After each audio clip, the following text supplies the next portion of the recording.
K7 eats. මේ සඳහා මම අරන් තියනවා පොලොස් ගෙඩියක් මේ ආකාරයට කපාගෙන.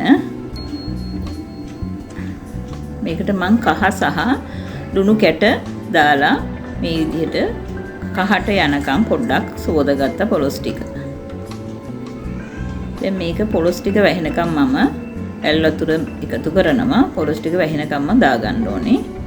ඊට පස්සේ මම සෝදාගත් සියඹලා තමයි මේකට එකතු කරගන්නේ. ලුණුත් එකතු කරා. ලුණු කැට මම දැම්මේ කුඩු දැම්මත් ප්‍රශ්නයක් නැහැ. දාලා මේක හොඳින් තම්බ ගන්න ඕනේ.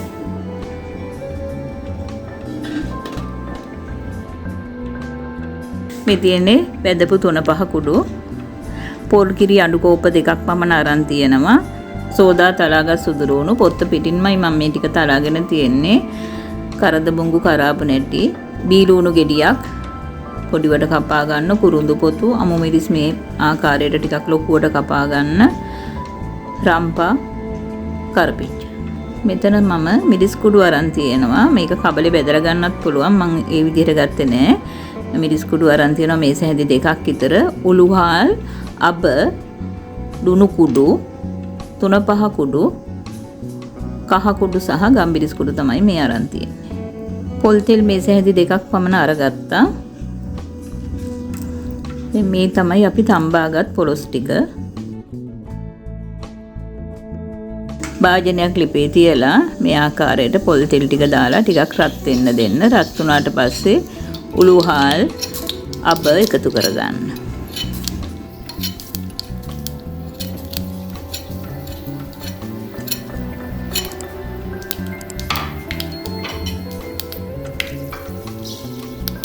මේ ටික බෙදෙන්න දීලා දැන් සුදු ලුණු ටික එකතු කරනවා.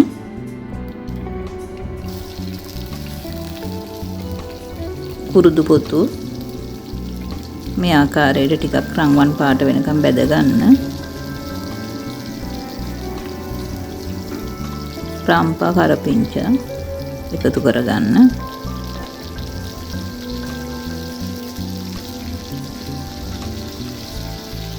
මේ ටික ටිකක් බෙදෙන්න හරින්න.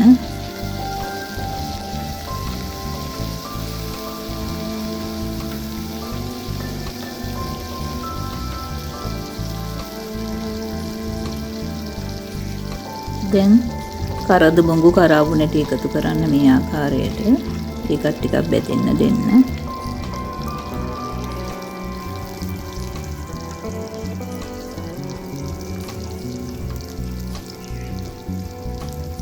කපාගත් අමු මිරිස් ලුණු එකතු කරලා මේ ටික කලවම් කරමින් බෙදෙන්න අරින්න. ලුණු ටික රන්වන් පාට වෙනතුරු බෙද්දාම 3-5 කුඩු එකතු කරන්න. කහ කුඩු,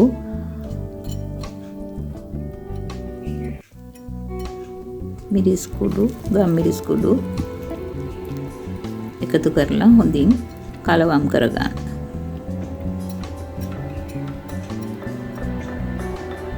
මෙහෙම ටිකක් තෙලේ බැදගත්තාම මේ වේ ටිකක් ලස්සන පාටක් එනවා.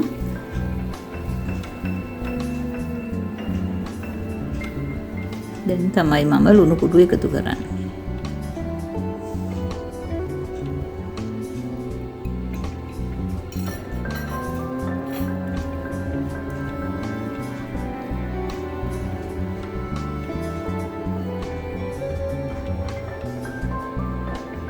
දැන් තම්බාගත් පොලොස් ටික මේකට එකතු කරනවා. ඒ අතරතුර මම අර තම්බා ගන්නකොට දාපු සියඹලා ටිකත් ඒකටම දාගන්නවා.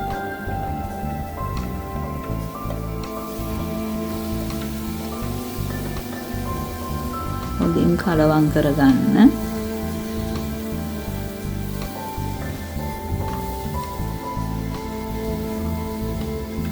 මද ගින්දරේ තමයි මේක හොඳින් කලවම් කරගන්න.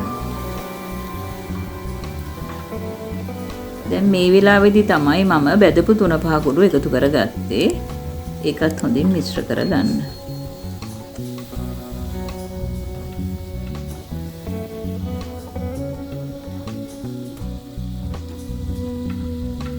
දැන් මේ මිශ්‍රණයට අපි සාදාගත් පොල් කිරි අඬු කෝප්ප 2 එකතු කරන්න. පොලොස් ටික වැහෙනකම් පොල්කිරි තියෙනවා නම් හොඳයි.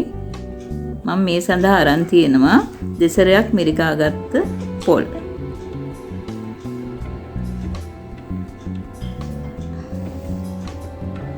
මේක වහලා මද ගින්දරේ හිමින් තැම්බෙන්න දෙන්න.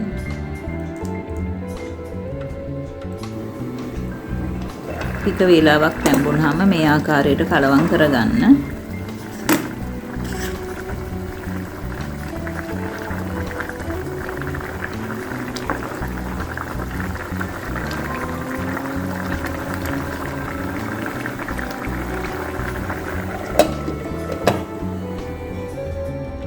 දැන් මේ විනාඩි 20කට විතර පස්සේ තමයි පොලොස් එක.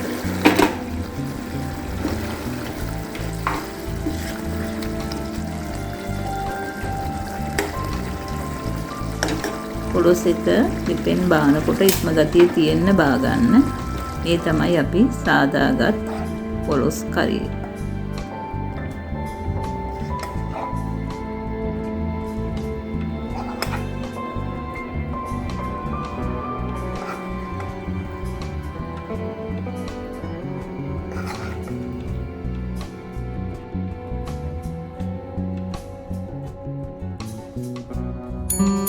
K7 Eats.